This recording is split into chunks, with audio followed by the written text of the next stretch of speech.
Welcome to the Daily Bread Bible Study. We are looking at day 135 for 2 Chronicles chapters 29 through 31. Now here in 2 Chronicles 29, we see that King Hezekiah inherits the throne and seeks to end the wayward acts of his ancestors.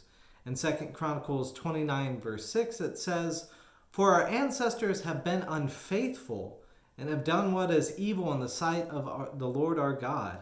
They have forsaken him, and they have turned away their faces from the dwelling of the Lord and turned their backs. They also shut the doors of the vestibule and put out the lamps, and have not offered incense or made burnt offering in the holy place of the God of Israel."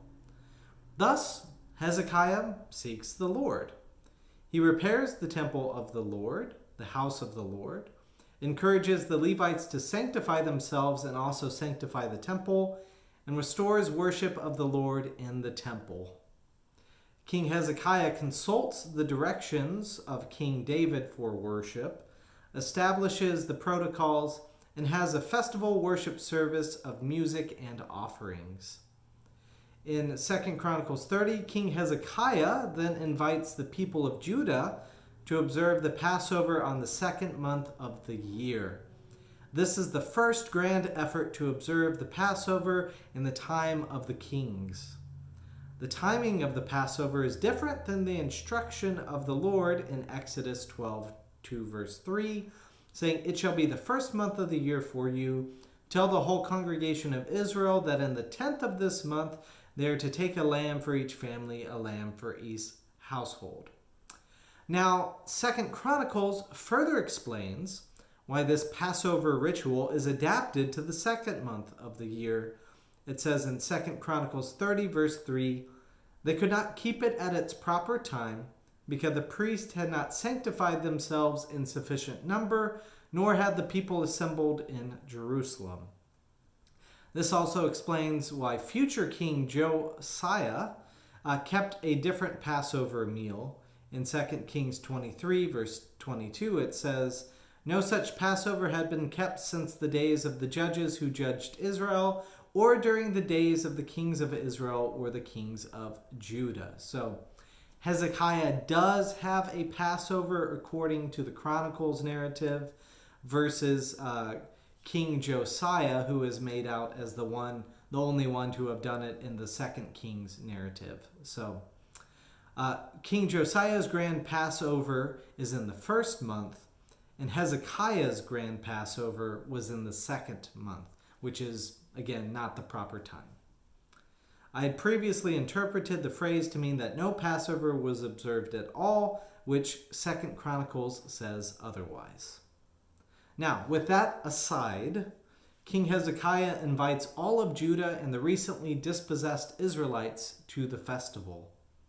In 2 Chronicles 30 verse 9 it says, "The king's words also include an invitation for Israel to reject their idolatry of Baal. For as you return to the Lord, your kindred and your children will find compassion with their captors and return to this land. For the Lord your God is gracious and merciful and will not turn away his face from you if you return to him." The recently defeated Israelites mostly scoff at King Hezekiah, that they laughed at him to scorn and they mocked him, and only a few from Asher, Manasseh, and Zebulun humbled themselves to come to Jerusalem. I should also note that a metaphor for Jesus can be found here. Jesus is referenced as the Lamb of God who takes away the sins of the world in the Gospel of John chapter 1 verse 29. And the metaphor is emphasized, pointing out the unclean and unsanctified individuals are also forgiven by God through the Lamb. So here in 2 Chronicles 30, verse 17, it says, "Therefore the Levites had to slaughter the Passover lamb for everyone who was not clean, to make it holy to the Lord. And the Lord heard Hezekiah and healed the people."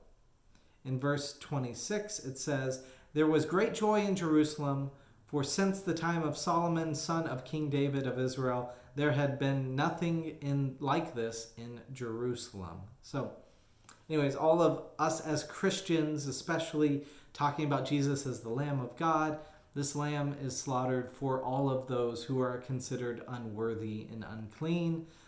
So that's pretty much all of us as Gentile Christians. There in 2 Chronicles 31, we move on and hear that with joy for the Lord in their hearts, the people tear down the altars to foreign gods.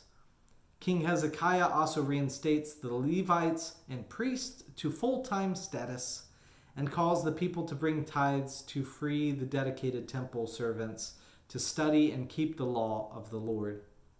The offerings are brought, and a great quantity is left over. Storehouses for the goods are prepared, and the descendants of the tribe of Levi are enrolled and structured. The summary of Hezekiah's leadership to this point is given as we end today in 2 Chronicles 31, verse 20. Hezekiah did this throughout all Judah. He did what was good and right and faithful before the Lord his God. And every work that he undertook in the service of the house of God and in accordance with the law of the commandments to seek his God, he did with all his heart, and he prospered. So may you seek the Lord with all your heart. May you follow in what you feel is faithful, and may you prosper.